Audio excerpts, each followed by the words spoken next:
Mesdames et messieurs, bonjour. Vous suivez le Flash d'Info avec Kingo TV. Pour le recours du député Abdel Kamel Ouassangari contre la transmission du BGE au Parlement, la Cour donne raison au gouvernement. La transmission à l'Assemblée nationale du projet de budget général de l'État exercice 2024 après délibération du Conseil des ministres le 26 septembre 2023 n'est pas contraire à la Constitution. C'est la décision rendue par les sages de la Cour constitutionnelle après examen du recours en inconstitutionnalité de la transmission à l'Assemblée nationale le 26 septembre 2023. Face à l'examen du projet de loi de finances gestion 2024, Wadaï expose les grands axes aux députés. Le ministre d'État, ministre de l'Économie et des Finances, chargé de la coopération, Romuald Wadaï, a exposé le vendredi 17 novembre 2023 aux membres de la commission budgétaire de l'Assemblée nationale les grands axes du projet de la loi de finances gestion 2024. Pour l'intégration énergétique dans l'espace CEDEAO, le Centre d'information et de coordination du WAP a été inauguré. Le Centre d'information et de coordination du West African Power Pool WAP, sous l'égide de la Communauté économique des États de l'Afrique de l'Ouest CEDEAO, est opérationnel depuis vendredi 17 novembre 2023. Cette infrastructure, qui permettra d'assurer une disponibilité de l'électricité à moindre coût, a en effet été inaugurée.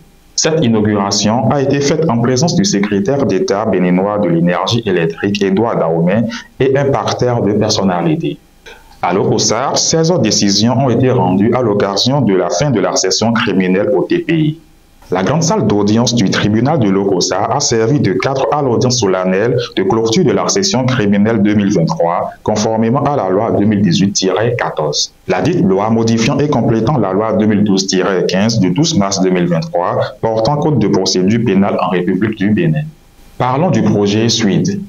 Plusieurs structures ont été dotées de matériel informatique pour le renforcement des capacités des instituts sous tutelle du ministère. Le directeur de cabinet de la ministre des Affaires sociales et de la microfinance, Hervé Tété Nani, a procédé le vendredi 17 novembre 2023 à Cotonou à la remise d'un lot de matériel informatique à des instituts sous tutelle du ministère de l'Enseignement supérieur, de la Santé et des Affaires sociales. Il s'agit entre autres de l'INMERS et de l'IFSIO. L'ancien et mystique ordre de la Rose-Croix au Bénin, Amok Bénin, accueille du 17 au 20 novembre 2023 son responsable mondial. Claudio Marzucco, appelé dans le jargon rosicrucien impérator, est aux côtés d'Hercien pour une communion fraternelle. Discutons à présent sport où les Guépards concèdent une défaite de 2-1 face à l'Afrique du Sud.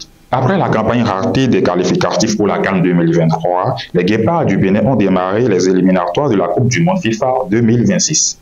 Gernot Rohr et sa bande béninoise étaient face à l'équipe de l'Afrique du Sud le samedi 18 novembre 2023 pour le compte de la première journée des éliminatoires du Mondial FIFA 2026. Un challenge à l'issue duquel ils ont courbé les Chines 2-1. Hors des frontières, en bref au Libéria pour les présidentielles, Georges Weah reconnaît sa défaite et félicite le vainqueur.